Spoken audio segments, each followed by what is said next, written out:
Committee Room 29, sound.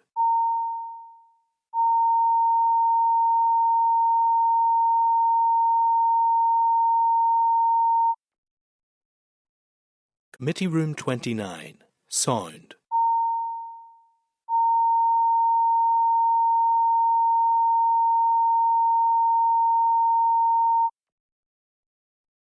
Committee Room 29, sound.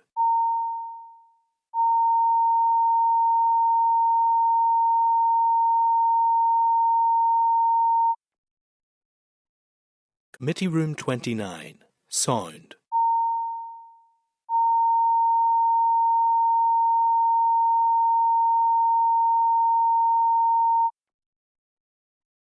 Committee Room 29, sound.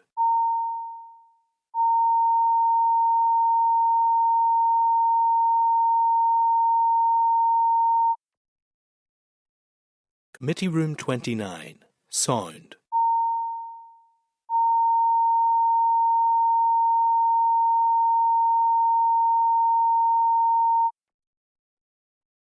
Committee Room 29, sound.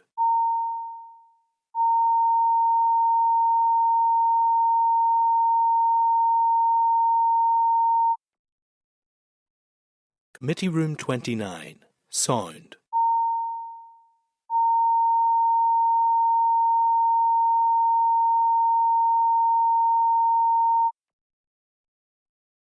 Committee Room 29, sound.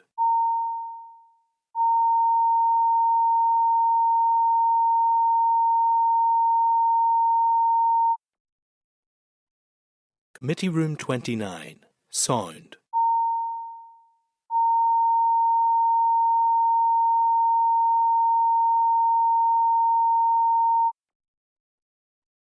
Committee Room 29, sound.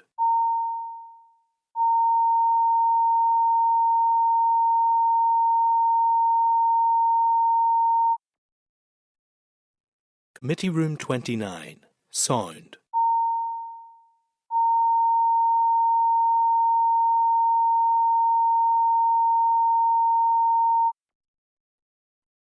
Committee Room 29, sound.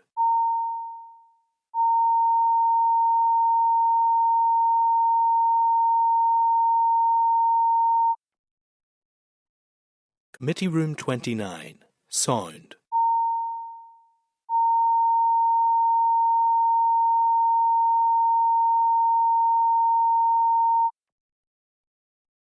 Committee Room 29, sound.